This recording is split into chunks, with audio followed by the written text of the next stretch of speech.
সুপ্রিয় দর্শক আসসালামু আলাইকুম। জুলাই গণঅভ্যুত্থানের প্রথম শহীদ আবু সাঈদের গুলিবিদ্ধ হওয়ার ভিডিও ধারণ এবং সবার আগে সংবাদ প্রচার করায় যমুনা টেলিভিশনের সিনিয়র করেসপন্ডেন্ট ও রংপুরের ব্যুরো প্রধান সরকার মাজহারুল মান্নান ও ক্যামেরা পার্সন আলমগীর হোসেনকে বিশেষ সম্মাননা দিয়েছে যমুনা টেলিভিশন। বুধবার ১-২ ফেব্রুয়ারি রাতে টেলিভিশনটি কার্যালয়ে তাদের হাতে সম্মাননা তুলে দেন যমুনা গ্রুপের চেয়ারম্যান সালমা ইসলাম। এ সময় উপস্থিত ছিলেন যমুনা গ্রুপের ব্যবস্থাপনা পরিচালক মো. শামীম ইসলাম, গ্রুপ পরিচালক সোনিয়া সারিয়াত, মনিকা নাজনীন ইসলাম, সুমাইয়া রোজালিন ইসলাম, এস.এম. আব্দুল ওয়াদুদ, যমুনা টেলিভিশনের প্রধান নির্বাহী কর্মকর্তা ফাহিম আহমেদ, দৈনিক যুগান্তরের সম্পাদক আব্দুল হাই শিকদার সহ আরও অনেকে। এর আগে জুলাই গণঅভ্যুত্থান নিয়ে একটি প্রামাণ্যচিত্র প্রদর্শন করা হয়।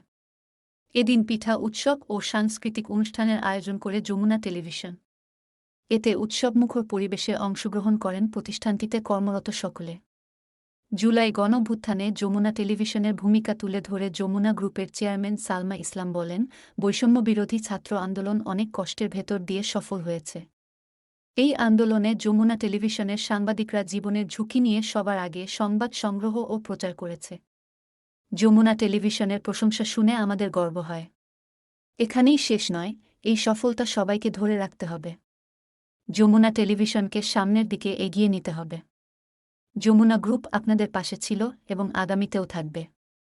যমুনা গ্রুপের প্রতিষ্ঠাতা বীর মুক্তিযোদ্ধা নুরুল ইসলামকে স্মরণ করে সালমা ইসলাম বলেন, যমুনা টিভি একদিন এক নাম্বার হবে, এমন স্বপ্ন নিয়ে এটি প্রতিষ্ঠা করেছিলেন বীর মুক্তিযোদ্ধা নুরুল ইসলাম। তার স্বপ্ন ছিল বিশ্বের সবাই যমুনা টিভিকে এক নামে চিনবে।